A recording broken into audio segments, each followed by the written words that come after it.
¿Cómo es posible que el hombre que una vez salvó miles de vidas con sus manos bendecidas, ahora tenga que hundir esas mismas manos en la inmundicia para encontrar un trozo de pan podrido? Vi a mi único hijo, el orgullo de nuestra estirpe, convertido en una sombra miserable que se arrastra entre los desechos para que mi nieta no muera de hambre. Si crees que el dolor tiene un límite, quédate conmigo, porque hoy te contaré cómo rescaté a mi sangre del infierno que su propia esposa construyó para él. Antes de sumergirnos en este relato de traición y redención, por favor dale me gusta a este video y suscríbete a nuestro canal. Déjame en los comentarios desde qué ciudad nos acompañas para enviarte un saludo especial.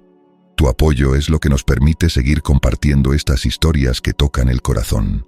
La noche había caído sobre el basurero municipal como una manta de plomo. El aire no era aire, era un vapor espeso y nauseabundo que se pegaba a la piel y quemaba los pulmones. Era un lugar donde la esperanza iba a morir, un cementerio de vidas olvidadas y de almas que la sociedad había desechado. Yo, don Ernesto Villalobos, caminaba con mis zapatos de cuero hundiéndose en el lodo viscoso, sintiendo que cada paso era una puñalada en mi orgullo. Habían pasado 4 largos años desde la última vez que escuché la voz de mi hijo. 4 años de silencio sepulcral, de llamadas que caían al vacío y de puertas cerradas. Yo le había advertido que esa mujer, Natalia, solo buscaba el brillo de su apellido y la profundidad de su cuenta bancaria, pero la arrogancia de la juventud es ciega. Y Gabriel me expulsó de su vida para refugiarse en los brazos de una víbora. Ahora, después de gastar una fortuna en investigadores privados, mi búsqueda me había traído a este muladar en las afueras de la ciudad, donde los perros y los hombres se pelean por la misma carroña. A lo lejos, entre las montañas de desperdicios, vi el resplandor débil de una fogata. Mi corazón dio un vuelco violento. Me acerqué con pasos cautelosos, el bastón de ébano hundiéndose en la basura. Junto al fuego, había una figura encorvada, tan delgada que parecía un espectro. Estaba inmóvil, los brazos envolviendo algo pequeño contra su pecho. Por un momento terrible pensé que había llegado demasiado tarde, pero entonces la escuché, una voz tan débil que era casi un suspiro. «Tranquila, mi amor, papá está aquí, no te voy a dejar». Esa voz. No importaba cuánta miseria la envolviera, yo reconocería esa voz en el fin del mundo. Era la voz que me llamaba papá. Era la voz que juró el juramento hipocrático con orgullo. Era la voz de mi Gabriel. «Gabriel», dije, mi voz sonando como un trueno en el silencio. El hombre levantó la cabeza lentamente. La luz del fuego iluminó su rostro y sentí que el mundo se detenía. Era Gabriel, pero era y no era él. Este hombre tenía la barba salvaje enmarañada con suciedad. Los ojos, antes brillantes de inteligencia, ahora hundidos en cuencas oscuras. La piel pegada a los huesos como papel mojado. «No, tú no puedes estar aquí», gimió. «Vete, papá, por favor, no me mires así. No dejes que me veas convertido en esto». Me arrodillé frente a él sobre el lodo, sin importarme que mi traje se arruinara. El olor era insoportable, pero lo ignoré. Lo tomé de los hombros y pude sentir cada hueso sobresaliendo. «Gabriel, hijo mío», susurré, mientras mis lágrimas comenzaban a surcar mi rostro. «Te encontré. Finalmente te encontré». En sus ojos vi vergüenza absoluta. La humillación de un hombre que había caído tan bajo que ya no se consideraba humano. «Papá, yo lo arruiné todo. Tenías razón, soy un fracasado». Y entonces, desde el bulto en sus brazos, surgió un llanto débil. No era el llanto fuerte de un bebé sano. Era un gemido enfermizo, el sonido de una criatura más cerca de la muerte que de la vida. Gabriel se tensó de inmediato y caminó hacia una choza hecha de plástico negro y cartones. Entré detrás de él. El calor adentro era sofocante. En un rincón, sobre un colchón de paja y periódicos viejos, yacía una bebé. No podía tener más de 6 meses, pero parecía de 3. Su piel pálida, sus mejillas ardiendo de fiebre. Era Emma, mi nieta. Gabriel se arrodilló junto a ella, abriendo una lata abollada de leche en polvo con manos que temblaban violentamente. «Aquí está mi princesa», Papá ya trajo la comida. Sus manos. Esas manos que una vez realizaron neurocirugías de altísima complejidad, ahora temblaban tanto que apenas podía sostener la botella. Estaban llenas de llagas abiertas, de cortes infectados. Me quedé de pie sintiendo una furia tan fría que sentí que podía congelar el infierno. Recordé la cara de Natalia y de Damián. Ellos habían hecho esto. Ellos lo habían empujado al abismo mientras vivían en mansiones compradas con su dinero. Me acerqué y puse mi mano sobre la frente ardiente de Emma. Gabriel me miró con súplica silenciosa. «No tienes que decir nada, hijo. La pesadilla se acabó hoy. Recoge lo que tengas porque nos vamos ahora mismo». «No tengo nada, papá, solo a ella». «Entonces lo tienes todo», respondí mientras lo ayudaba a levantarse. «Pero escúchame bien, vamos a curar a esta niña. Vamos a limpiar tu nombre y vamos a recuperar cada centavo que te robaron. Aquellos que te humillaron van a desear no haber nacido nunca. Yo, don Ernesto Villalobos, te doy mi palabra de honor». Gabriel asintió débilmente. Cargué a Emma mientras Gabriel se apoyaba en mi hombro. Salimos del basurero bajo la mirada de los marginados. Mi chofer abrió la puerta del vehículo sin ocultar su asombro. Mientras el automóvil se alejaba, vi por el espejo retrovisor cómo Gabriel miraba sus manos. Manos que habían tocado el fondo del mundo. Pero a partir de este momento, esas manos empezarían a escribir una historia de venganza que nadie olvidaría. El juego apenas comenzaba, y Natalia y Damián no tenían idea de que el verdadero gigante acababa de despertar. Dentro del automóvil, el silencio era denso, interrumpido solo por el aire acondicionado y el murmullo de Emma. Gabriel mantenía la mirada fija en sus manos, frotando sus pulgares contra las palmas curtidas. Al cerrar los ojos, el rugido de los camiones de basura desapareció, reemplazado por el eco de aplausos y el tintineo de copas de cristal. Su mente lo arrastró de regreso a la época de su esplendor caído. Hace apenas 5 años, el nombre de Gabriel Núñez era sinónimo de infalibilidad.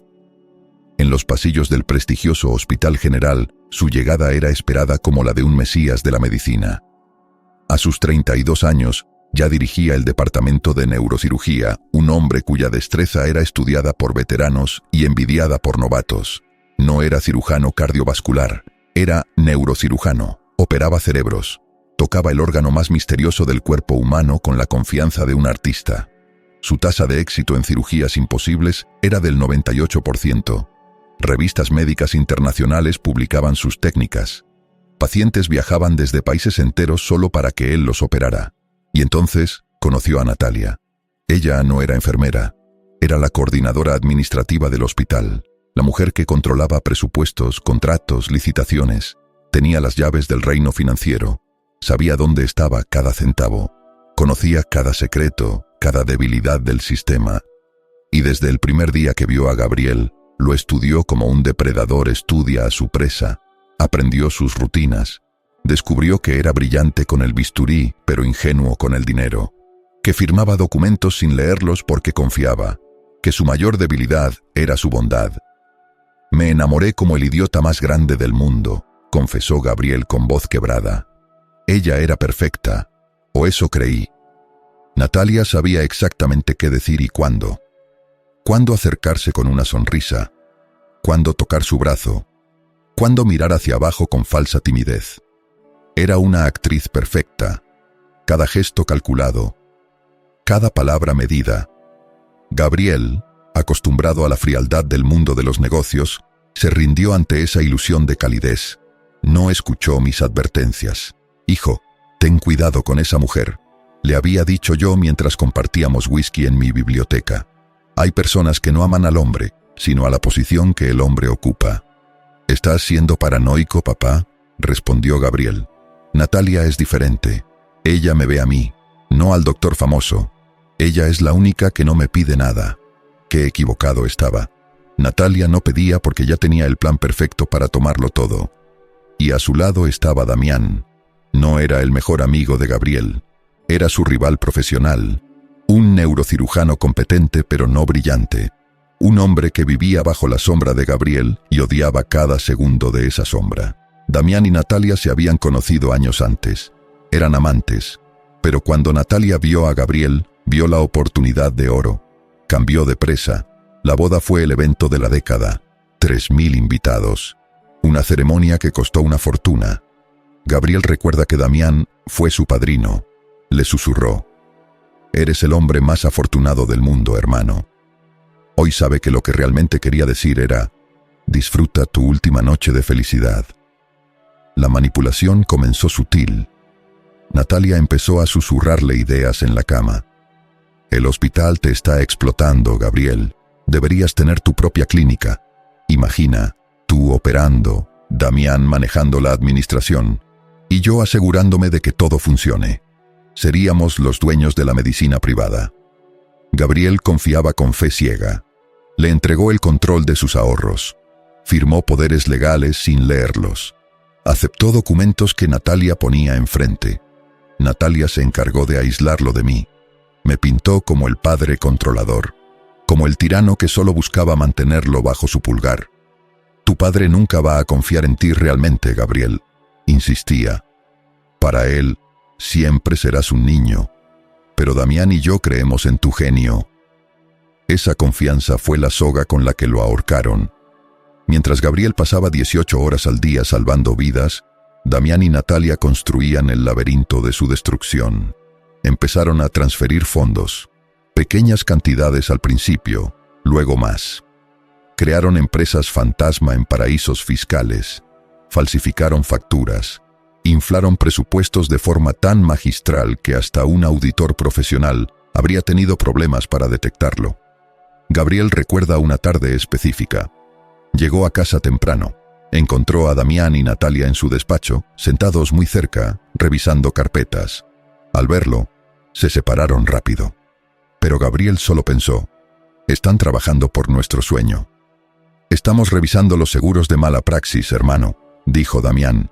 «En esta profesión, un error puede ser el fin de tu carrera. Queremos que estés protegido». «Gracias, Damián», respondió Gabriel. «No sé qué haría sin ustedes». Natalia se acercó y lo besó. Un beso frío, pero Gabriel estaba demasiado cegado. En ese momento era el hombre más feliz. Una carrera estelar, una esposa hermosa, un bebé en camino, el apoyo de su mejor amigo. No sabía que bajo sus pies el suelo ya estaba podrido. No sabía que la clínica era un espejismo para vaciarlo. No sabía que el seguro de mala praxis no era para protegerlo. Era para destruirlo. El esplendor de su vida era como un castillo de arena frente a la marea. Se veía sólido, pero la primera ola ya se estaba formando. Gabriel abrió los ojos cuando el automóvil pasó por un bache. Miró por la ventana y vio las luces de la ciudad. Esas luces que una vez lo adoraron y luego lo escupieron. Su rostro se endureció. El recuerdo ya no le causaba tristeza. Le causaba sed de venganza. La luz blanca del quirófano siempre había sido para Gabriel un refugio sagrado, un lugar donde el caos del mundo se detenía frente a la precisión del acero. Pero aquella mañana de martes, la atmósfera se sentía extrañamente pesada, como si el oxígeno mismo estuviera cargado con la electricidad de una tormenta. El paciente sobre la mesa era Marcos Salazar, un empresario de 58 años con un tumor cerebral declarado inoperable por todos los neurocirujanos del país, todos menos Gabriel. Él había visto una posibilidad donde otros solo veían una sentencia de muerte. La cirugía era una craneotomía despierta, uno de los procedimientos más delicados de toda la medicina. El paciente debía estar consciente durante la operación para que Gabriel pudiera mapear las áreas del cerebro responsables del habla y el movimiento. Un error de 1 milímetro podía dejarlo paralizado para siempre. Gabriel se encontraba en el cenit de su concentración. Sus manos se movían con la elegancia de un director de orquesta. Cada movimiento era preciso, medido, perfecto. A su lado, Damián actuaba como primer asistente, cumpliendo sus funciones con eficiencia robótica. Nadie sospechaba que bajo el uniforme estéril y la máscara quirúrgica, Damián ocultaba el veneno de una traición planificada durante meses. «Pinza bipolar», pidió Gabriel con voz firme. Damián le entregó el instrumento. El procedimiento avanzaba según lo planeado. Gabriel había abierto el cráneo con precisión de relojero. El tumor estaba a la vista, púrpura, palpitante, pero removible. Y entonces llegó el momento crítico, el momento para administrar los anestésicos que mantendrían al paciente en ese estado delicado entre consciente e inconsciente. Era un equilibrio imposiblemente fino, demasiado anestésico y el paciente no podría responder, muy poco, y sentiría cada corte en su cerebro expuesto. Damián había hecho su trabajo con precisión de asesino, no había cambiado viales de heparina como en otras historias. Eso habría sido demasiado obvio. Había alterado las concentraciones de los anestésicos. Los había diluido lo suficiente para que el paciente sintiera dolor, pero no tanto como para que los monitores mostraran niveles obviamente incorrectos. Administrando la siguiente dosis, anunció Damián con voz profesional. Gabriel asintió, concentrado en la extracción del tumor. Y entonces, sin previo aviso, Marcos Salazar comenzó a gritar. No fue un grito normal, fue un aullido de agonía pura. El sonido de un hombre sintiendo su cerebro ser tocado mientras está completamente consciente. «Duele. Dios mío, duele. Pare, por favor». Gabriel se congeló. Los monitores enloquecieron. El corazón de Marcos se disparó a niveles peligrosos. Su presión arterial subió como cohete. «Es imposible. Los niveles deberían ser suficientes», gritó Gabriel. «Necesito más sedación ahora». «¿Estás seguro de que calculaste bien las dosis, Gabriel?», preguntó Damián, elevando la voz para que todo el equipo lo escuchara. «Te vi esta mañana. Parecías distraído, parecías agotado». «Cállate y ayúdame a estabilizarlo», rugió Gabriel. Administró más sedación. Pero los gritos continuaron. Marcos se retorcía en la mesa, sus ojos abiertos con terror absoluto. El equipo médico entraba en pánico. Gabriel luchó durante 45 minutos de agonía. Intentó todo lo que sabía, pero era como pelear contra un enemigo invisible. Finalmente logró remover el tumor y cerrar. Marcos sobrevivió, técnicamente, pero cuando despertó horas después algo había cambiado. El brillo en sus ojos se había apagado. No podía hablar correctamente. Sus movimientos eran torpes. El daño cerebral era permanente. Gabriel se quedó en el vestuario durante horas, aún con el uniforme quirúrgico, las manos temblando incontrolablemente. ¿Qué hice mal? Dios mío, ¿qué hice mal? 2 horas después, fue convocado a la dirección del hospital. Al entrar, encontró al comité de ética, abogados y a Natalia. Ella estaba en un rincón, llorando con un pañuelo contra sus ojos. «Doctor Núñez, tenemos un reporte gravísimo», dijo el director. «El video de la cirugía ha sido revisado por expertos. Su comportamiento fue errático, y se ha encontrado esto en su casillero». Sobre la mesa lanzaron un frasco de anfetaminas y una botella de vodka, y resultados de análisis de sangre que mostraban estimulantes en su sistema. Gabriel retrocedió como si le hubieran golpeado. «Eso no es mío. Yo jamás he operado bajo influencia de nada. Esto es un error». Buscó los ojos de Natalia, esperando que lo defendiera. Pero Natalia se levantó y lo que Gabriel vio en su rostro lo golpeó más que cualquier evidencia. Vio lástima, vio asco. «Ya no puedo ocultarlo más», dijo ella, su voz quebrándose. «He estado protegiéndote, Gabriel, diciéndoles que solo era el estrés, pero después de lo que pasó hoy, no puedo ser cómplice». «¿Qué estás diciendo, Natalia? Damián preparó todos los anestésicos hoy». «Yo solo quería protegerte, hermano», intervino Damián, apareciendo con una carpeta. «Pero este reporte es claro. Tú firmaste la verificación de todas las dosis. Aquí está tu firma». Gabriel miró el documento. Era su firma. Y entonces comprendió la magnitud de la emboscada. Durante meses lo habían hecho firmar cientos de documentos, y entre ellos habían intercalado autorizaciones médicas que ahora lo incriminaban. «Doctor Núñez, queda suspendido de inmediato», sentenció el director. «La familia Salazar presentará cargos criminales. El hospital no puede respaldar a un cirujano que opera bajo influencia de sustancias». Aquella tarde, Gabriel regresó a su mansión, pero las cerraduras habían sido cambiadas. Sus maletas estaban en la entrada, y había una nota en la puerta. «No puedo estar con un adicto que arruinó su carrera. Cuidaré del bebé sola. No me busques». Natalia.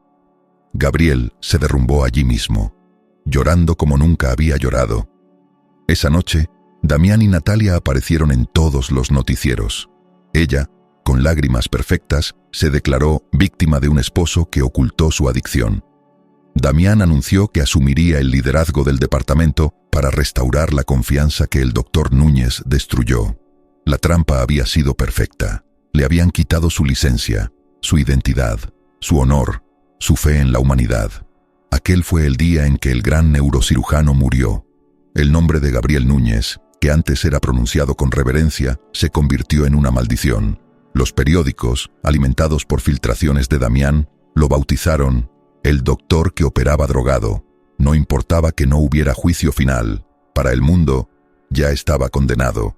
La opinión pública, esa bestia que se alimenta de escándalos, lo había crucificado. Natalia sabía exactamente cómo alimentar a esa bestia. Cada semana aparecía en un programa diferente, siempre con lágrimas, siempre contando la historia de cómo había sido víctima de un hombre con demonios ocultos. Gabriel intentó buscar refugio. Llamó a todos los que alguna vez llamó amigos, pero las puertas se cerraban. Los números iban directo al buzón de voz. Los colegas cruzaban la calle para evitarlo. Sus cuentas bancarias estaban vacías. Natalia y Damián habían sido meticulosos. Mediante los poderes que Gabriel firmó con confianza ciega, habían transferido cada centavo a las cuentas de la clínica. Gabriel se encontró en una ciudad que lo odiaba, sin $1, con una reputación que apestaba a corrupción. El exilio comenzó en un motel de mala muerte, un lugar donde las cucarachas corrían por las paredes y el olor a cigarrillo se había impregnado en todo.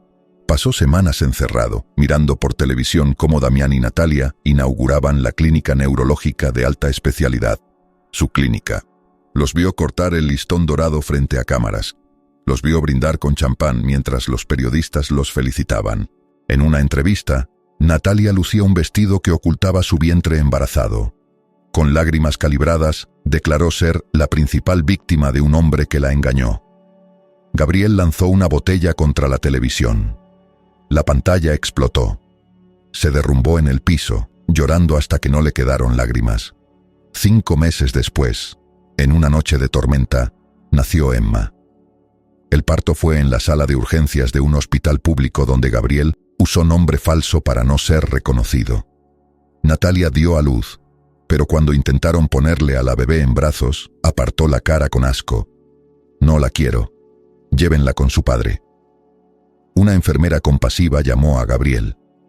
Él llegó corriendo desde el otro lado de la ciudad, empapado de lluvia. Cuando vio a Emma por primera vez, el mundo se detuvo. Era tan pequeña, tan frágil. Tenía sus ojos. «Llévatela, Gabriel», dijo Natalia con voz helada. «Tiene tu sangre, no la mía. Si desapareces con ella, no pediré pensión, no te denunciaré, pero si te quedas, me aseguraré de que termines en la cárcel». Gabriel tomó a Emma, la envolvió en una manta del hospital, salió bajo la lluvia torrencial, cubriéndola con su cuerpo.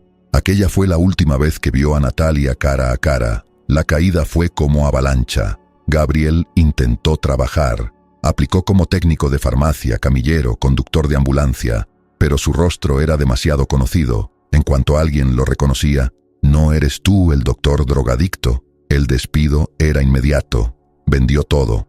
La ropa fina por $100. El reloj Rolex que valía 30,000. Lo empeñó por 500. El anillo de bodas por el precio del metal. Rentó una habitación en una vecindad miserable. Emma lloraba constantemente. Tenía hambre, siempre hambre. La depresión se volvió su compañera. Hubo noches en que Gabriel se paró en el borde del puente central, mirando el río oscuro, pensando que sería tan fácil. Un paso, un segundo, y todo terminaría. Pero entonces Emma lloraba, o tomaba su dedo con su manita, y Gabriel recordaba que no tenía derecho a rendirse. El dinero se terminó. 2 meses después, la dueña de la vecindad lo echó. «O pagas ahora o te vas». Gabriel salió con Emma en brazos. Era invierno. El frío cortaba como cuchillos. Caminó por kilómetros buscando refugio. Tocó puertas de iglesias, de albergues, pero los albergues estaban llenos. Las iglesias no tenían espacio. Llegó a los límites de la ciudad donde el asfalto se convertía en tierra. Y allí estaba el basurero municipal, un universo de desperdicios donde los parias construían refugios con lo que el mundo desechaba. Gabriel construyó una choza. Láminas de plástico negro, cartones, pedazos de metal oxidado. Los ató con alambre. El hombre que manejó equipos láser de millones ahora aprendía a encender fogatas con periódicos y madera podrida. Sus manos se llenaron de llagas, de cortadas que nunca sanaban. El hambre se volvió constante, un dolor que nunca desaparecía. Solo se calmaba cuando encontraba algo remotamente comestible, pan duro, frutas podridas. Para Emma, buscaba latas de leche con algo adentro, botellas de agua no completamente vacías. Gabriel se convirtió en fantasma. Dejó de mirarse en espejos rotos porque no soportaba ver al hombre en que se había convertido. Se sentía muerto por dentro, un cadáver que caminaba solo porque su hija necesitaba que siguiera respirando. «Perdóname, mi pequeña», le susurraba mientras ella temblaba de hambre. «Tu padre era un gran hombre, pero ahora solo es basura». Aquella era la noche de su alma. Gabriel estaba convencido de que moriría allí, olvidado entre la basura. No sabía que yo nunca había dejado de buscarlo. No sabía que había gastado millones en investigadores. No sabía que la justicia, aunque lenta, ya estaba en camino. El exilio estaba llegando a su fin. El trayecto hacia la Villa de Cristal fue un viaje entre dos universos. Mientras el vehículo blindado ascendía por los caminos de montaña, Gabriel permanecía encogido en el asiento, abrazando a Emma con fuerza desesperada. El contraste era brutal. El ronroneo del motor reemplazaba el estruendo de camiones de basura. El aroma a cuero fino intentaba sofocar el olor a miseria. Yo lo observaba de reojo. Me partía el alma ver a mi hijo así, reducido, quebrado, convencido de que era menos que humano. Al llegar, los portones de hierro se abrieron. La Villa de Cristal no era una mansión ostentosa. Era una fortaleza de piedra y vidrio escondida entre bosques. Un lugar que había mantenido en secreto absoluto. «Hemos llegado, Gabriel», dije. Gabriel salió con movimientos torpes, cegado por la belleza del lugar. Un equipo de 3 enfermeras y el doctor Martínez ya nos esperaban. Al ver el estado de Emma, se movilizaron con precisión quirúrgica.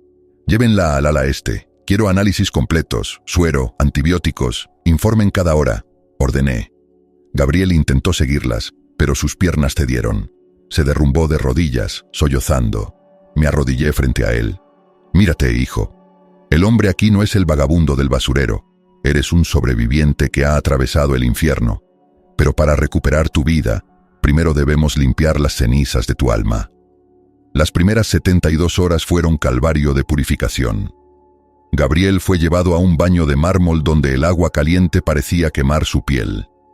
Se necesitaron 3 asistentes para lavar capas de mugre, para cortar el cabello enmarañado, para afeitar la barba salvaje. Mientras tanto, Emma recibía cuidados que Gabriel solo había soñado. Suero intravenoso, antibióticos para la neumonía, fórmulas especiales para desnutrición severa. Yo no me separé de la incubadora durante 24 horas. Observaba a mi nieta con amor y furia fría. Cada vez que veía las marcas de desnutrición, juraba que Natalia y Damián pagarían. Al 4.º día, Gabriel pudo ponerse de pie solo. Vestía lino blanco, se miró al espejo y casi no se reconoció. Ya no era el vagabundo, pero tampoco el cirujano arrogante. Era algo nuevo, más peligroso. Sus ojos ya no tenían arrogancia juvenil, tenían la profundidad oscura de quien ha caminado por el valle de las sombras. Entró en la habitación de Emma y me encontró junto a su incubadora. «El doctor Martínez dice que se recuperará completamente», dije. «Tiene la genética Villalobos. Somos sobrevivientes». «Gracias, papá», susurró Gabriel. «No sé cómo pagarte». Me volví hacia él con mirada intensa. «No me des las gracias todavía. La Villa de Cristal no es sanatorio, es campo de entrenamiento. No te traje para que te escondas, te traje para reconstruirte, para convertirte en el arma que destruirá a quienes te hicieron esto». Caminé hacia la ventana. Necesito que recuperes tu pulso, tu mente, tu orgullo, porque allá afuera están celebrando. Damián ha expandido la clínica usando tus patentes. Están ganando millones con tu trabajo. Abrí una carpeta negra, fotografías recientes. Damián y Natalia en gala benéfica, rodeados de élite médica, sonriendo. Natalia luciendo joyas que costaban fortunas. Damián con smoking de diseñador. Ellos creen que el león está muerto, continué, pero no saben que el león se estaba curando las heridas, y cuando el león sale de su cueva, hambriento y furioso, la manada entera tiembla. Gabriel tomó las fotografías. Observó el rostro de Natalia, esa belleza fría y calculadora. Sintió algo que no había sentido en años. No era miedo, era el pulso de la venganza. ¿Por qué no los denunciamos ahora?, preguntó. No, lo interrumpí. La justicia de tribunales es lenta. Se vende al mejor postor. Damián tiene dinero, tu dinero. Podría comprar abogados, jueces. Puse una mano en su hombro. Yo no quiero que vayan a la cárcel por unos años. Quiero que sientan exactamente lo que tú sentiste. Que pierdan todo. Que cuando caigan, no tengan a nadie a quien pedir ayuda. Solo entonces sabrán lo que es justicia. Saqué un libro antiguo. Sun Tzu, El arte de la guerra. La mejor victoria es la que se gana antes de la batalla, destruyendo al enemigo desde adentro. Cerré el libro. A partir de mañana empezarás régimen, ejercicio para recuperar masa muscular, estudiarás leyes de propiedad intelectual, aprenderás estrategia financiera y trabajarás con Carlos Mendoza para construir un caso tan sólido que cuando lo presentemos, será como guillotina cayendo. Gabriel miró a Emma, luego a mí, finalmente a las montañas. ¿Cuánto tiempo tenemos? Damián y Natalia han anunciado su boda. Será en 6 semanas. 500 invitados. El evento del año. Me permití una sonrisa oscura. No saben que ese día será el peor de sus vidas. Ese día recuperarás todo, y ellos perderán todo, frente a todos los que los adoraron. Gabriel se puso de pie. Por primera vez, se enderezó completamente. Hombros atrás, cabeza alta. Entonces empecemos, dijo con voz que ya no temblaba. Enséñame cómo destruir a quienes me destruyeron. La villa se convirtió en su crisol. El dolor se transformaría en propósito. El doctor Gabriel Núñez acababa de regresar de entre los muertos. Las semanas pasaron como un torbellino de transformación. Gabriel se sometió a un régimen que habría quebrado a hombres más débiles. Despertaba a las 5 de la mañana para correr por las montañas que rodeaban la villa. Su cuerpo, antes reducido a huesos y piel, comenzaba a recuperar músculo. La comida nutritiva preparada por el chef personal de la villa reemplazaba la basura podrida que había sido su sustento. Pero la transformación física era solo la superficie. Lo importante sucedía en la biblioteca, donde Carlos Mendoza, mi investigador de confianza, desplegaba el mapa completo de la traición. La traición tiene una firma, Gabriel, dijo Carlos una tarde mientras señalaba diagramas financieros en pantallas. Y no es solo tu firma falsificada en documentos. Hemos seguido el rastro del dinero. Damián y Natalia usaron una empresa fantasma llamada Inversiones Fénix para desviar el capital inicial. El dinero se movió a través de 3 bancos antes de regresar a una cooperativa controlada por la familia de Damián. Gabriel apretó los puños sintiendo náusea. Usaron mi propio dinero para financiar mi destrucción. Peor que eso, intervine desde mi sillón. Carlos descubrió que Damián usó tus patentes quirúrgicas, aquellas que desarrollaste durante años, como garantía para un préstamo multimillonario. Con ese dinero, compraron el silencio de varios miembros del comité de ética del hospital. Pero el dinero es solo papel, continuó Carlos. Lo que necesitamos es testimonio humano. Abrió una carpeta con una fotografía desgastada. Una mujer joven con uniforme de técnico de anestesiología. Patricia Ruiz, anunció. Era la técnica responsable de preparar los anestésicos la mañana de la cirugía de Marcos Salazar. Fue la única persona, aparte de Damián, que tuvo acceso directo a los medicamentos antes de que entraras al quirófano. 3 días después de tu despido, Patricia renunció citando motivos personales y desapareció sin cobrar su liquidación. Gabriel recordó vagamente a Patricia, una mujer callada, competente, que siempre evitaba el contacto visual. ¿Dónde está ahora? La encontramos viviendo en un pueblo de montaña a 6 horas de aquí. Trabaja como maestra en una escuela rural bajo nombre falso. Vive con miedo constante. Según mis informes, Damián le envía dinero mensualmente a través de intermediario. No es ayuda, es el precio de su silencio. Pero las transferencias han empezado a fallar, agregó Carlos con sonrisa. Damián se siente tan seguro que ha descuidado sus cabos sueltos. Iré a buscarla, dijo Gabriel sin dudarlo. Es peligroso, advertí. Damián tendrá ojos en ese pueblo. Si detectan tu presencia, Patricia podría desaparecer para siempre. Tengo que ser yo, papá. Ella me conocía. Sabía quién era el doctor Núñez antes de que me convirtieran en paria. Si tus hombres o Carlos aparecen, huirá. Pero si ve al hombre que ella ayudó a destruir, tal vez su conciencia sea más fuerte que su miedo. Guardé silencio evaluando la determinación en su rostro. Está bien. Carlos te acompañará, pero mantendrá distancia. Lleva los registros de las transferencias fallidas. Muéstrale que Damián ya no la protege. Muéstrale que para él es solo un cabo suelto que pronto decidirá cortar definitivamente. El viaje hacia el pueblo de San Martín fue un recorrido por geografías olvidadas. Gabriel veía por la ventana el cambio de paisaje desde las cumbres hasta los valles verdes. En su mente repasaba cada segundo de aquella cirugía fatal. Llegaron al pueblo al atardecer. La escuela era un edificio modesto con paredes descascaradas. Gabriel se bajó vistiendo chaqueta sencilla y gorra para ocultar parcialmente su rostro. Caminó por el pasillo con olor a tiza y libros viejos. Al final del pasillo la vio. Patricia estaba organizando cuadernos en su escritorio. Se veía más delgada, más pálida que en las fotografías, como si cargara el peso del mundo.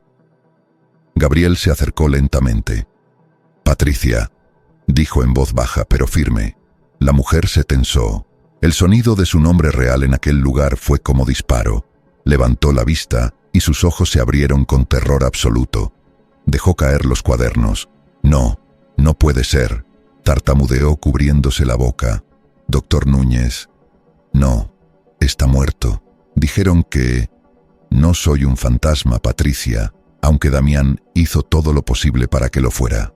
«Váyase, por favor», exclamó ella con lágrimas. «Si lo ven aquí, nos van a matar a los dos. Damián ya no te está protegiendo, Patricia». Gabriel sacó los documentos y los puso sobre el escritorio. «Aquí están las pruebas de que ha dejado de depositar en tu cuenta. Te ha dejado sola, igual que me dejó a mí en el basurero. Él cree que ya no eres necesaria, que el tiempo ha borrado tu testimonio. Para él, eres un cabo suelto que pronto cortará definitivamente». Patricia miró los documentos con incredulidad. Sus hombros se desplomaron y comenzó a llorar con sollozo desgarrador. «Él me obligó, doctor. Yo no quería», confesó entre sollozos. «Me dijo que si no alteraba las etiquetas de los anestésicos, denunciaría a mi esposo por narcotráfico. Mi esposo es inocente, pero Damián tenía contactos en la policía. Yo lo vi, doctor. Vi cómo Damián cambiaba las concentraciones, diluía los anestésicos. Yo quería gritar en el quirófano, pero sus ojos me decían que me mataría si hablaba». Gabriel sintió que un peso de toneladas se levantaba de su pecho. Escucharlo de su propia boca era la confirmación que necesitaba. «Él saboteó la cirugía para quitarme del camino, Patricia. Y te usó a ti para clavar el puñal. Pero todavía puedes hacer lo correcto, no solo por mí, sino por Marcos Salazar, que quedó con daño cerebral permanente». Patricia levantó la vista, el miedo luchando contra esperanza. «Don Ernesto Villalobos, ¿está con usted? Él me encontró cuando estaba en el fondo del abismo. Nos dará la protección que Damián nunca te dio. Pero necesito que vuelvas conmigo, que firmes una declaración oficial frente a notario. Te juro por mi vida y por la de mi hija Emma que nadie volverá a tocarte». Patricia miró por la ventana hacia las montañas, luego volvió a mirarlo. «Está bien, doctor», dijo limpiándose las lágrimas con determinación. «Voy a hablar. Ya no quiero vivir como sombra. Si Damián va a caer, quiero estar allí para ver cómo se apaga su luz. Esa noche, bajo el manto de estrellas, Gabriel regresó hacia la villa con la pieza clave de su rompecabezas. El rastro de la traición ya no era línea borrosa de dinero. Ahora era una voz clara y valiente dispuesta a gritar la verdad. El cerco sobre Damián y Natalia se estaba cerrando, y por primera vez, Gabriel sintió que la balanza de la justicia empezaba a inclinarse a su favor. Al regresar a la villa bajo el manto protector de la madrugada, Gabriel sintió que el aire de la montaña ya no solo limpiaba sus pulmones, sino que fortalecía su espíritu. Patricia Ruiz fue instalada en una de las cabañas de seguridad, protegida por hombres que respondían únicamente a mis órdenes. Con su testimonio resguardado bajo llave y legalizado ante notario de confianza absoluta, el frente humano de nuestra batalla estaba asegurado. Ahora era el momento de golpear el único lugar que Damián amaba más que a su propio ego: su imperio financiero. Me esperaba Gabriel en mi despacho rodeado de monitores que mostraban gráficos de la bolsa y listas de accionistas. Mi rostro reflejaba la satisfacción fría de un depredador que ha acorralado a su presa. Damián cree que el Grupo Médico Mendoza es inexpugnable, dije señalando una cifra que parpadeaba en rojo. Cree que por tener el 51% de las acciones es el dueño absoluto. Lo que no sabe es que el orgullo lo ha vuelto descuidado. Para financiar su estilo de vida extravagante y los lujos de Natalia, ha puesto gran parte de sus acciones como garantía en préstamos de alto riesgo. Hemos empezado a comprar esas deudas a través de empresas fachada. ¿Estamos comprando su propiedad sin que se dé cuenta?, preguntó Gabriel con asombro. Exactamente. Carlos ha trabajado día y noche. Hemos adquirido silenciosamente el 30% de las acciones que estaban en manos de socios minoritarios descontentos. Ahora mismo somos los accionistas ocultos más poderosos de su propia empresa, pero la compra hostil es solo una parte. La otra te pertenece a ti, la guerra psicológica. Le entregué un sobre negro. Adentro había una invitación de papel grueso con bordes dorados. Era la invitación oficial al matrimonio de Damián y Natalia, programado para celebrarse en 2 semanas en el salón más exclusivo de la ciudad. Ellos creen que tú eres un recuerdo podrido en un basurero, continué con ojos brillando. Vamos a empezar a enviarles recordatorios de que los muertos a veces regresan para reclamar sus deudas. Pero no te mostrarás todavía. Serás una sombra, un susurro que les quitará el sueño. Esa misma tarde, el primer ataque psicológico fue lanzado. Damián se encontraba en su despacho de la clínica, revisando los últimos detalles de la expansión. Su secretaria entró con un paquete pequeño sin remitente. Al abrirlo, sintió que la sangre se le congelaba. Adentro, sobre terciopelo negro, había un vial de anestésico vacío, exactamente igual a los usados en quirófanos. Junto al vial, una nota con caligrafía impecable. Los fantasmas del quirófano nunca duermen. La verdad tiene memoria perfecta. Damián lanzó el vial contra la pared, rompiéndolo en 1000 pedazos. Pero el mensaje ya había cumplido su objetivo. El miedo, esa semilla que él mismo había plantado en otros, empezaba a germinar en su propio pecho. Mientras tanto, Natalia vivía su propio calvario. Se encontraba en una boutique cara, probándose el velo de novia. Al mirarse al espejo, una empleada se acercó con bandeja de plata. «Señora, un caballero dejó esto para usted en recepción». Era una fotografía antigua de los primeros años del matrimonio con Gabriel, cuando todavía fingía amarlo.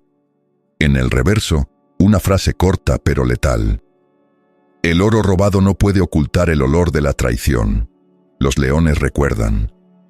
Natalia salió de la boutique temblando, mirando hacia todos lados, convencida de que los ojos de Gabriel la observaban desde cada esquina. El pánico empezó a erosionar su fachada perfecta. Las discusiones entre ella y Damián se volvieron constantes y violentas. «Te dije que debías asegurarte de que muriera», gritaba Natalia en su sala. «Alguien sabe lo que hicimos, Damián». «Cállate, mujer estúpida», respondía Damián, aunque sus manos temblorosas al sostener su trago lo delataban. «Gabriel es un vagabundo. Si no ha muerto de hambre, habrá muerto de frío. Estos son juegos de don Ernesto. Pero el viejo no tiene pruebas». Pero las pruebas eran precisamente lo que estábamos acumulando con precisión quirúrgica. Carlos había logrado infiltrarse en el sistema contable de la cooperativa familiar de Damián. Descubrieron que el dinero desviado no solo se usó para la clínica, sino para pagar sobornos a inspectores de salud y para manipular licitaciones gubernamentales. El imperio de Damián era un gigante con pies de barro sostenido por red de mentiras que estábamos cortando una por una.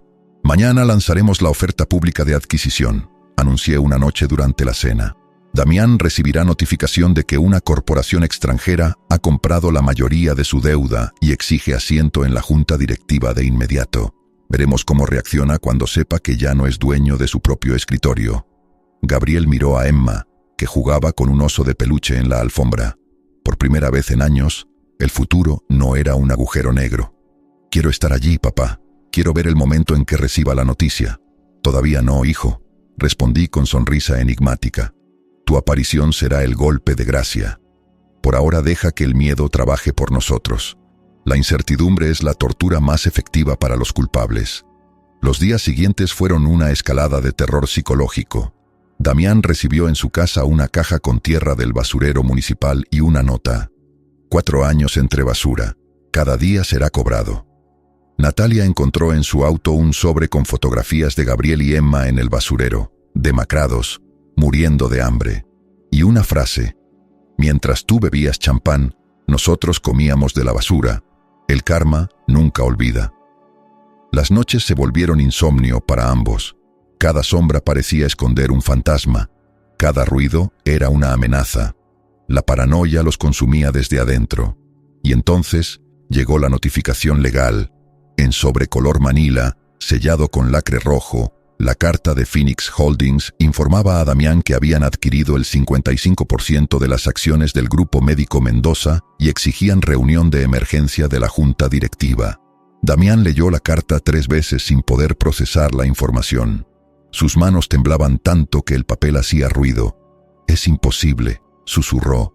«Es imposible. Tengo el control. Yo soy el dueño». Llamó a su abogado, quien con voz derrotada confirmó que las transacciones eran completamente legales. Las acciones que Damián había usado como garantía habían sido vendidas a terceros, quienes luego las transfirieron a Phoenix Holdings. «¿Quién está detrás de Phoenix Holdings?», gritó Damián al teléfono. «Es una corporación en las Islas Caimán. Los propietarios reales están ocultos tras capas de empresas fantasma. Legalmente no podemos...». Damián colgó el teléfono y lo lanzó contra la pared. Supo en ese instante que don Ernesto Villalobos estaba detrás de todo. Y si el viejo tenía el control financiero, significaba que sabía la verdad. Aquella noche, Natalia y Damián se sentaron en la oscuridad de su mansión, bebiendo en silencio, sintiendo cómo las paredes se cerraban a su alrededor. «Deberíamos cancelar la boda», susurró Natalia. «Deberíamos huir del país. Si cancelamos ahora, confirmamos su victoria», respondió Damián. «Si huimos, nos perseguirán hasta el fin del mundo. Nuestra única opción es seguir adelante, mostrar fortaleza, demostrar que no tenemos miedo». Pero el miedo ya los había devorado desde adentro, y en la Villa de Cristal, Gabriel y yo brindábamos con whisky de Malta, sabiendo que la trampa estaba lista. El día de la boda sería el día del ajuste de cuentas. El día amaneció con un cielo despejado que parecía burlarse de la tormenta que estaba por desatarse. La Catedral de San Miguel, con sus vitrales centenarios y sus torres que perforaban las nubes, se había transformado en el escenario de lo que debía ser la boda del año. 500 invitados de la élite médica y social llenaban las bancas de madera tallada. El aroma de miles de rosas blancas inundaba el aire. Las cámaras de 3 cadenas televisivas esperaban capturar el momento en que el doctor Damián Mendoza, el nuevo ícono de la neurocirugía, se uniría en matrimonio con Natalia Reyes, la viuda del escandaloso doctor Núñez. Natalia avanzaba por el pasillo central del brazo de un tío lejano que había alquilado para la ocasión. Su vestido de encaje francés costaba $80,000. Las joyas que adornaban su cuello eran diamantes comprados con el dinero robado a Gabriel. Sonreía a las cámaras, pero si alguien miraba con atención, podía ver cómo sus manos temblaban levemente, cómo sus ojos se movían de un lado a otro buscando amenazas invisibles. Damián la esperaba frente al altar, vestido con smoking italiano. Había dormido apenas 2 horas en los últimos 3 días. Tenía ojeras profundas que el maquillaje intentaba ocultar sin éxito. Cada vez que las puertas de la catedral se abrían, su corazón se aceleraba pensando que Gabriel entraría como un fantasma vengativo. El sacerdote comenzó la ceremonia con palabras solemnes sobre la fidelidad, el honor y el sacrificio. Cada palabra era un dardo envenenado para los novios, quienes evitaban mirarse a los ojos, conscientes de que su unión estaba construida sobre mentiras y sangre. Cuando llegó el momento crucial, aquel donde se pregunta si alguien tiene un impedimento legal para que esa unión se lleve a cabo, un silencio sepulcral cayó sobre el recinto. Damián soltó un suspiro de alivio, creyendo que el silencio significaba su salvación, pero antes de que el sacerdote pudiera continuar, el pesado portón de roble de la entrada principal se abrió de par en par con un estruendo que resonó como trueno. Una ráfaga de aire frío entró, apagando varias velas del altar. «Yo tengo un impedimento». La voz resonó con una autoridad que hizo que los 500 invitados se volvieran al unísono. Caminando por el pasillo central, con una elegancia que eclipsaba cualquier lujo presente, apareció Gabriel Núñez. No era el mendigo andrajoso del basurero, ni el cirujano agotado de hacía años. Vestía un traje gris Oxford de corte perfecto que realzaba su figura ahora recuperada. Su cabello estaba impecablemente cortado. Su rostro, antes demacrado, mostraba la fortaleza de un hombre que ha sobrevivido al infierno y ha regresado más fuerte. A su lado, con su bastón de ébano golpeando el mármol con ritmo implacable, caminaba don Ernesto Villalobos. El murmullo de asombro recorrió la iglesia como incendio. «Es Gabriel Núñez. El doctor. Pensé que estaba muerto. Dios mío, miren cómo se ve». Natalia se tambaleó, aferrándose al borde del altar para no caer. Su rostro, cubierto por el velo fino, se transformó en máscara de terror absoluto. El ramo de rosas cayó de sus manos y se desparramó por el suelo. Damián retrocedió chocando con el crucifijo de plata, sus ojos desorbitados, como si estuviera viendo a un muerto regresar de la tumba. «¿Qué significa esto? Seguridad. Saquen a este hombre de aquí», gritó con voz quebrada. «La seguridad que mencionas ya no responde a tus órdenes, Damián», dijo don Ernesto deteniéndose a pocos metros del altar. «Ahora responden a la verdad». Gabriel subió los escalones del presbiterio con paso firme. Se detuvo frente a Natalia y con lentitud tortuosa levantó el velo de su rostro. Ella no pudo sostenerle la mirada. Intentó apartarse, pero estaba paralizada por el miedo. «Viniste a jurar honor frente a Dios, Natalia», dijo Gabriel con voz que aunque baja se escuchó hasta la última fila. «Cuando me enterraste vivo en un basurero para quedarte con mis bienes. Viniste a hablar de amor, Damián, cuando alteraste los anestésicos en el quirófano para destruirme profesionalmente y ocultar tu mediocridad. Es mentira. Estás loco, Gabriel. Eres un drogadicto que perdió el juicio», gritó Damián intentando buscar apoyo en los invitados, pero solo encontró rostros llenos de duda. En ese momento, desde la sacristía, aparecieron Carlos Mendoza y una mujer pequeña vestida con sencillez que temblaba pero mantenía la cabeza alta. Al verla, Damián se puso lívido. Era Patricia Ruiz. «No es mentira, doctor Mendoza», dijo Patricia, su voz proyectada por los altavoces. «Tengo la declaración firmada ante notario. Tengo las etiquetas originales de los anestésicos que usted me obligó a alterar. He callado por 5 años, pero el doctor Núñez no causó el daño cerebral de Marcos Salazar. Usted lo hizo deliberadamente». Un grito colectivo de indignación estalló entre los presentes, pero Gabriel no había terminado. Hizo una seña y las pantallas laterales que se habían instalado para mostrar fotos de la feliz pareja se iluminaron. En lugar de imágenes románticas, aparecieron estados de cuenta bancarios mostrando transferencias a la cooperativa familiar de Damián. Fotografías del estado en que Gabriel y Emma fueron encontrados en el basurero. Videos de las empresas fantasma. «Miren bien al hombre que hoy pretendía unirse a esta mujer», exclamé hacia la audiencia. «Miren al hombre que desvió $5 millones de fondos privados y públicos para financiar sus lujos. El grupo médico Mendoza ya no le pertenece. He comprado cada centavo de su deuda. La junta directiva lo ha expulsado de por vida». Las puertas laterales se abrieron y 6 oficiales de la policía judicial entraron con paso firme. El capitán subió al altar y puso su mano sobre el hombro de Damián. «Damián Mendoza queda arrestado por sabotaje médico con resultado de daño permanente. fraude financiero, extorsión y falsificación de documentos, anunció mientras las esposas de acero chasqueaban alrededor de las muñecas de Damián. Natalia cayó de rodillas con su vestido de $80,000, arrastrándose por el suelo manchado de cera. Gabriel, perdóname. Lo hice por nosotros. Él me obligó, suplicó intentando tomar la mano de su exesposo. Gabriel la miró con compasión gélida. Tú no conoces el significado de la palabra nosotros, Natalia. Para ti el mundo es un mercado donde vendiste mi honor por joyas. La policía también tiene una orden para ti por complicidad, falsificación de documentos y abandono de menor. Otro oficial se acercó a Natalia con esposas. Los invitados observaban en silencio absoluto cómo los novios eran escoltados hacia la salida. Natalia gritaba, Damián maldecía, pero sus voces se perdían en la inmensidad de la iglesia. Cuando el recinto quedó finalmente libre de su presencia, Gabriel se volvió hacia su padre y lo abrazó con fuerza que contenía 5 años de dolor reprimido. Se acabó, hijo. La verdad ha sido restaurada. Gabriel caminó hacia la salida bajo la mirada atónita de 500 testigos. Al cruzar el umbral, el sol de la tarde lo recibió con calor renovado. Allí, en los brazos de una nana, estaba Emma, quien al ver a su padre sonrió y estiró sus bracitos. Gabriel la tomó, la elevó hacia el cielo y sintió que el peso del pasado se disolvía en la risa de su hija. La verdad había triunfado, y el mundo volvía a tener el color de la esperanza.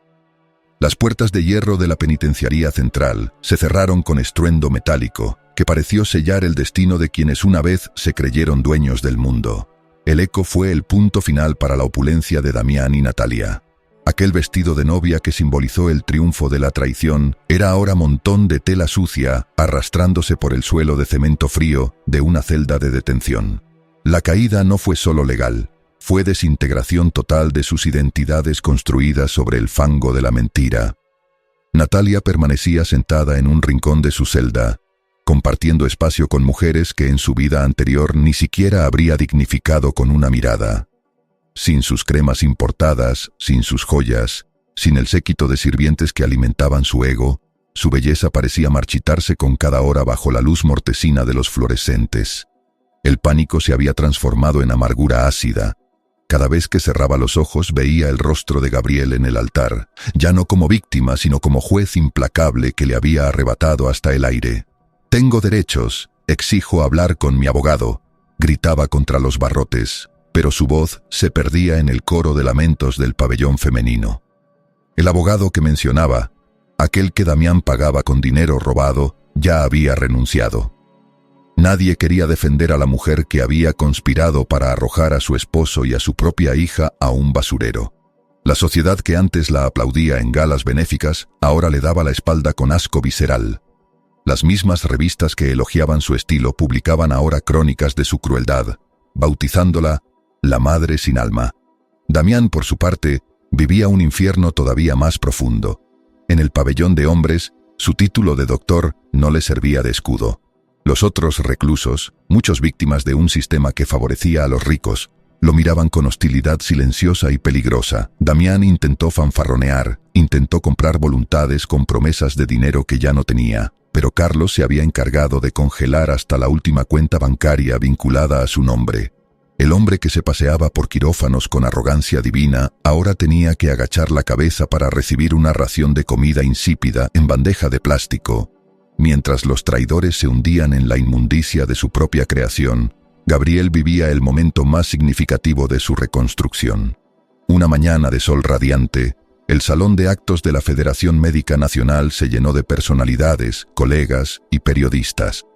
Gabriel vestía traje impecable, pero lo que más brillaba era la serenidad de sus ojos. Don Ernesto estaba sentado en primera fila sosteniendo la mano de la pequeña Emma, quien miraba con curiosidad las banderas y escudos dorados. El presidente del Consejo Médico se puso de pie sosteniendo un documento con sellos oficiales. El silencio en la sala era tributo al respeto que Gabriel había recuperado. Después de revisión exhaustiva de nuevas pruebas, de la confesión de la técnica Patricia Ruiz y de auditorías forenses realizadas al Hospital General, este consejo reconoce un error histórico. declaró con voz solemne. Doctor Gabriel Núñez, hemos fallado en proteger su honor frente a la calumnia. Por decisión unánime, su licencia médica es restaurada con efecto inmediato. No solo eso, se le otorga la medalla a la integridad por su resiliencia y su inquebrantable compromiso con la verdad. Un aplauso atronador estalló. Muchos de los médicos que antes guardaron silencio por miedo se pusieron de pie para ovacionar al hombre que había regresado del abismo. Gabriel subió al estrado, tomó el documento y por un momento no pudo hablar. Miró sus manos, aquellas que habían buscado botellas de plástico en basura, y vio que ahora sostenían su dignidad de nuevo. La medicina no es solo ciencia, es humanidad, dijo hacia el micrófono, su voz resonando con fuerza que conmovió a los presentes. Durante 5 años perdí mi nombre, pero nunca perdí mi fe en que la luz termina por vencer a las sombras. Este título no es solo mío, pertenece a mi padre, quien nunca me abandonó, y a mi hija, quien fue mi única razón para no rendirme.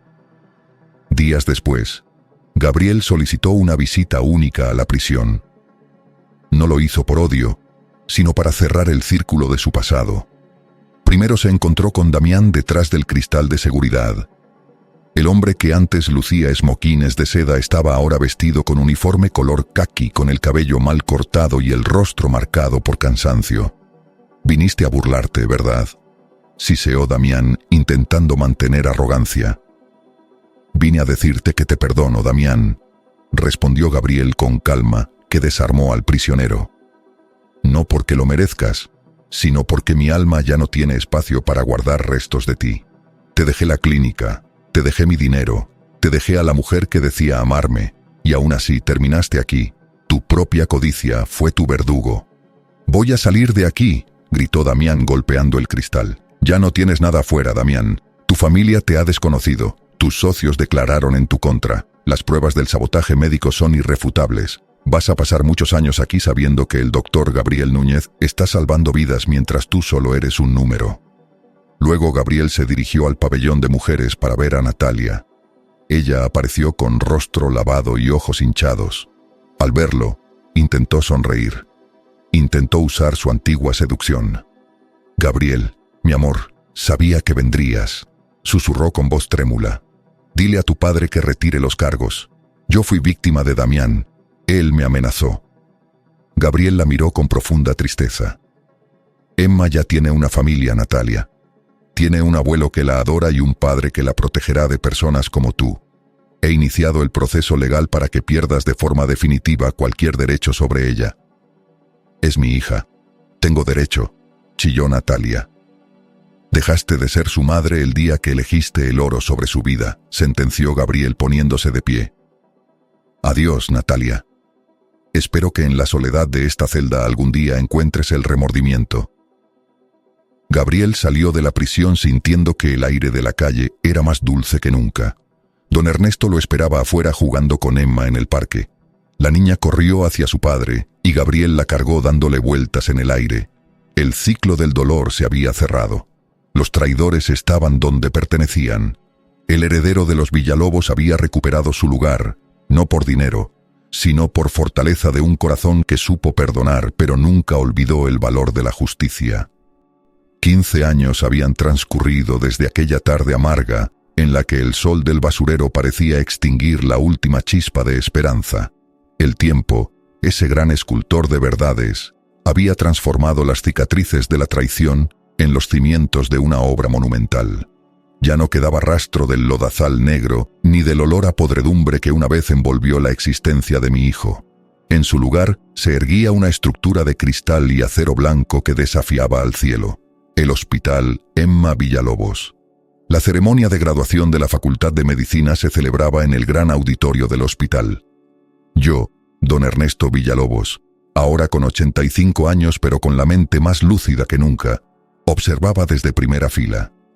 A mi lado, Gabriel, con algunas canas plateando sus sienes pero con el pulso más firme que nunca, sostenía con orgullo un programa de mano. «Mírala, hijo», susurré con voz quebrada por emoción.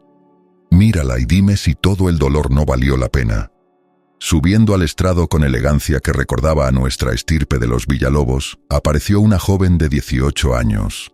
Vestía la toga académica con dignidad natural y en su rostro resplandecía la luz que salvó a su padre de la oscuridad en sus noches más profundas. Era Emma, mi nieta.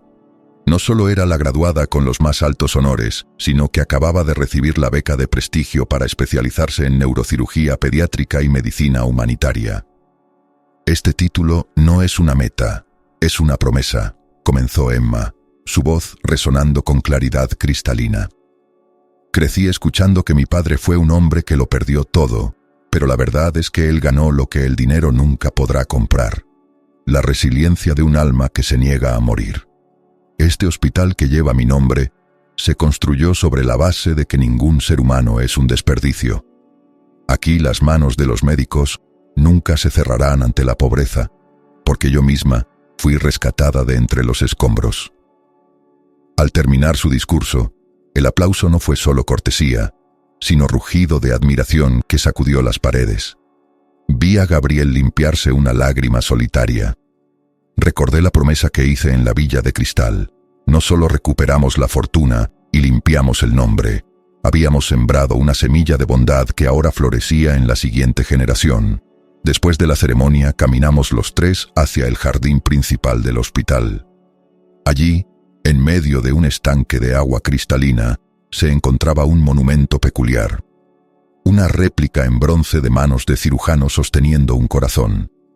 Era el símbolo de la conexión entre el abismo y la redención. Emma se detuvo frente a él y tomó mi mano.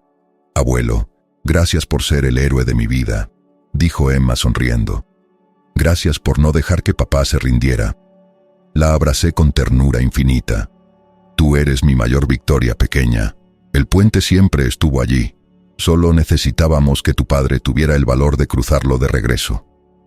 A lo lejos, en las crónicas de la ciudad, los nombres de Damián y Natalia ya no eran más que notas al pie en registros policiales. Ambos habían cumplido sus sentencias. Damián pasó 12 años en prisión. Al salir hace 3 años no tenía familia que lo recibiera, no tenía dinero, no tenía nada.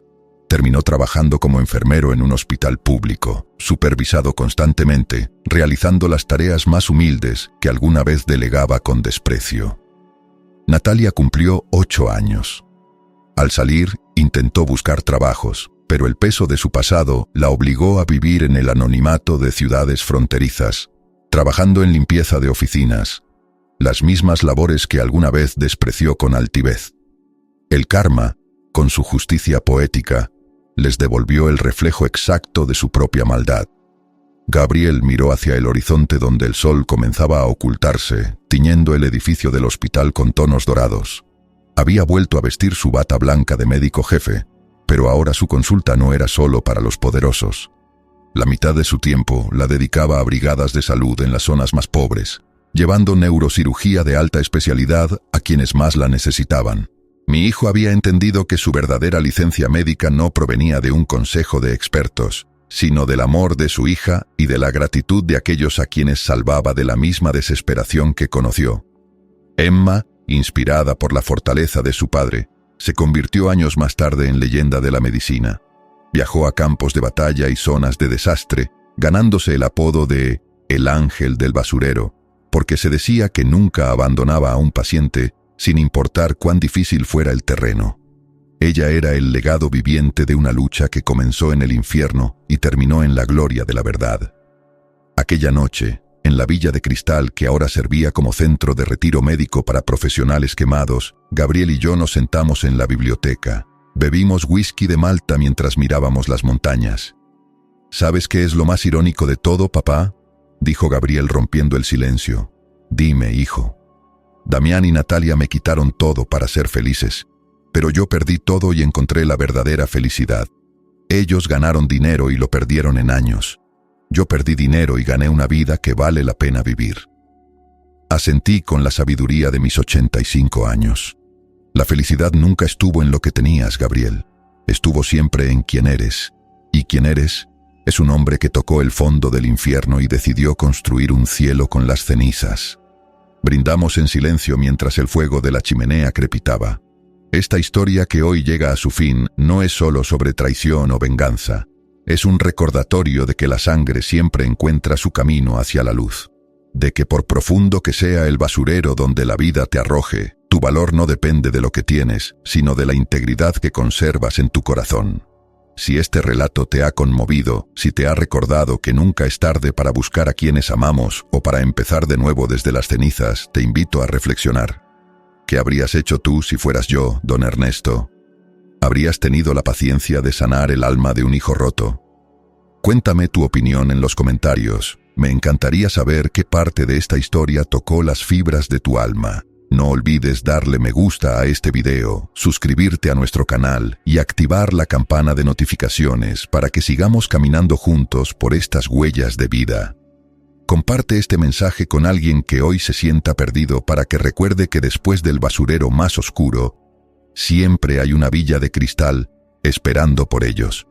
Gracias por permitirme contarte esta historia. Recuerda siempre que el amor de la familia es el único tesoro que no se oxida con el tiempo. Nos vemos en el próximo relato.